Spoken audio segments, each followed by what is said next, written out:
सर्वपल्ली राधाकृष्णन का जन्मदिन होता है। कौन है डॉक्टर सर्वपल्ली राधाकृष्णन? हमारे देश के दूसरे राष्ट्रपति। हमारे देश के दूसरे राष्ट्रपति पहले कौन थे? Very good. पहले राष्ट्रपति हमारे देश के थे डॉक्टर राजेंद्र प्रसाद। उनके बाद जो बने वो डॉक्टर सर्वपल्ली राधाकृष्णन थे। तो आखिर ऐसा उन्होंने क्या किया कि आज का दिन उनके लिए समर्पित है? उन्होंने देश के लिए या शिक्षक वर्ग के लिए ऐसा क्या किया कि आज का दिन हम उनके नाम से मनाते हैं? एक्चुअली वो खुद ही एक टीचर थे। वो खुद ही एक महान टीचर थे भारत देश के। जब देश आजाद हुआ था, आप जानते हैं हमारे देश की साक्षरता केवल 15% थी। मतलब 100 लोगों में से केवल 15 लोग ही लिखना पढ़ना जानते थे जब हमारा देश आजाद हुआ। आज हमारे देश की स्थिति ये है कि 100 में से 70 लोग लिख पढ़ सकते हैं। तो 15 से 70 तक आना ये हमारे लिए एक उपलब्धि है। ये क्रांति कौन लेकर आया इस देश में कि पढ़ना चाहिए सबको? डॉक्टर सर्वपल्ली राधाकृष्णन। डॉक्टर सर्वपल्ली राधाकृष्णन जब शिक्षक थे तो अपने घर से पढ़ी उन्होंने स्कूल खोले गरीब बच्चों के लिए, जहाँ पे उनको फ्री शिक्षा दी। इसके अलावा उन्होंने ऐसे युवाओं को प्रेरित किया जो बच्चों को पढ़ा सके। उस टाइम की सरकार भी इतनी सशक्त नहीं थी कि शिक्षकों को तनख्वाह दे सके। तो जो युवा प्रतिभावान थे गाँव के, शहर के, उनको आगे बढ़ाया कि वो आए और बच्चों को पढ़ाए। क्योंकि अगर जिस देश में शिक्षा होगी, जिस देश में शिक्षित लोग ज्यादा होंगे, वो देश ही आगे जाके सुपर पावर हो सकता है। अगर शिक्षा नहीं होगी तो गरीब गरीब ही रहेगा और अमीर अमीर ही बनता रहेगा। अगर हमें अपने देश में इनइक्वालिटी, जो असमानता है, उसको दूर करना है। हम देखते हैं ना कि गरीब बहुत गरीब है, ऊपर ही नहीं उठ पाता, और अमीर अमीर ही होता जा रहा है।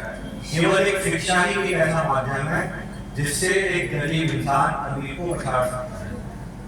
शिक्षा के माध्यम से ही आपको पावर मिलती है, शिक्षा के माध्यम से ही आपकी समाज में इज्जत होती है। तो आज का दिन उन्हीं शिक्षकों को समर्पित है जो आपको पढ़ाते हैं। तो हमारे परिवार में सबसे पहली शिक्षक हमारी माता होती है। जो पहली शिक्षक है वो हमारी माता होती है, जिनको देखकर एक बच्चा चलना सीखता है, बोलना सीखता है, अच्छी बातें सीखता है, बुरी बातें जो भी माँ सिखाती है वो भी सीखता है।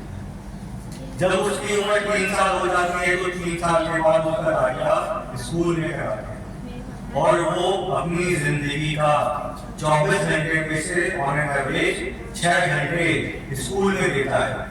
क्या आप सोच सकते हैं कि 6 घंटे कितना हो गया 24 घंटे का? लगभग 25% भाग अपनी लाइफ का वो स्कूल में व्यतीत करता है।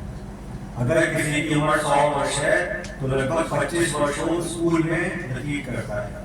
इतना लंबा समय, इतने लंबे समय के लिए कौन साथ में रहता है बच्चे के?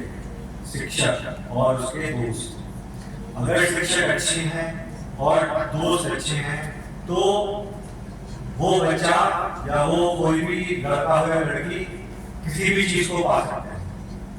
वहीं अगर शिक्षा और शिक्षक अच्छी नहीं है तो वही लड़का लड़की गलत रास्ते में जा सकता है। ठीक है, तो आप अच्छे हैं या बुरे, ये शिक्षकों पर भी निर्भर करता है कि शिक्षकों ने आपको क्या पाठ पढ़ाया है।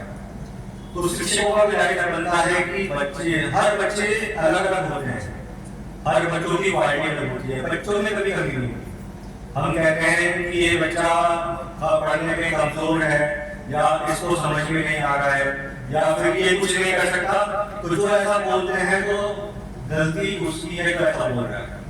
क्योंकि हर बच्चे भगवान का रूप होते हैं, भगवान ने सबको बराबर बनाया है, बराबर दिमाग दिया है, बराबर सर है सबके पास। 24 घंटे हर बच्चे के पास है, 2 हाथ, 2 पैर, 2 आंख और एक दिमाग सब बच्चे के पास है। लेकिन कोई बच्चे पर कितना ध्यान दिया गया घर पर और बाहर भी, घर पर उनके पेरेंट्स ने और बाहर शिक्षकों ने और दोस्तों का जो सानिध्य है या संगत कैसे मिली, उस पर निर्भर करता है कि बच्चा तेज बनेगा या आगे निकलेगा या अच्छे नंबर लेके आएगा या कुछ करेगा, लाइफ में आगे बढ़ेगा। ये निर्भर करता है इन सब चीजों पे। तो बच्चों को दोष देना वो अच्छी बात नहीं है। दोष देना है तो उन शिक्षकों को दोष दीजिए जिनके सानिध्य में आकर, जिनके साथ रहकर भी बच्चा कुछ नहीं सीख पाएगा इतने साल होने के बाद, तो दोष उनका भी बनता है। और बच्चों का दायित्व ये बनता है कि अगर उनके सामने शिक्षक कुछ बताए या उनके माता पिता कुछ कहें तो समझिए कि वो क्यों कह रहे हैं, क्या उनकी जिंदगी में उसका कोई फल है, कोई उसका उपयोगिता है। अगर उपयोगिता है तो उसको अपनाइए, अगर आप नहीं अपनाएंगे तो बाद में जाकर आपको ही दिक्कत महसूस होने वाली है। ये चीज समझते हैं बच्चे जब उम्र निकल जाती है, टाइम निकल जाता है, वो समझते हैं कि काश हम बचपन में ये चीज कर लेते तो आज हम हमारे नंबर अच्छे आते, हम टॉप कर लेते, हम आज यहाँ होते, आज वहाँ होते। तो समय रहती अगर हम बात मान ले अपने पेरेंट्स की, अपने टीचर्स की, तो बाद में जाके ये सब नहीं सोचना पड़ता। आपको पता है लाल बहादुर शास्त्री जो देश के दूसरे प्रधानमंत्री थे, पहले कौन थे? जवाहरलाल। दूसरे प्रधानमंत्री थे लाल बहादुर शास्त्री। गांव में रहने वाले, स्कूल जो था उनका गांव से 10 किलोमीटर दूर बीच में पड़ती थी गंगा नदी। इलाहाबाद में रहने वाले थे, बीच में गंगा नदी। उस टाइम पे पुल नहीं थे, नाव चलती थी। सोचो नाव से जाना स्कूल, नाव से जाना, पैदल आना 10 किलोमीटर रोज। फिर भी उस टाइम पे उन्होंने पोस्ट एडमिशन किया और देश के प्रधानमंत्री भी बने। छोटी मोटी पोस्ट नहीं होती प्रधानमंत्री की, देश के प्रधानमंत्री भी बने।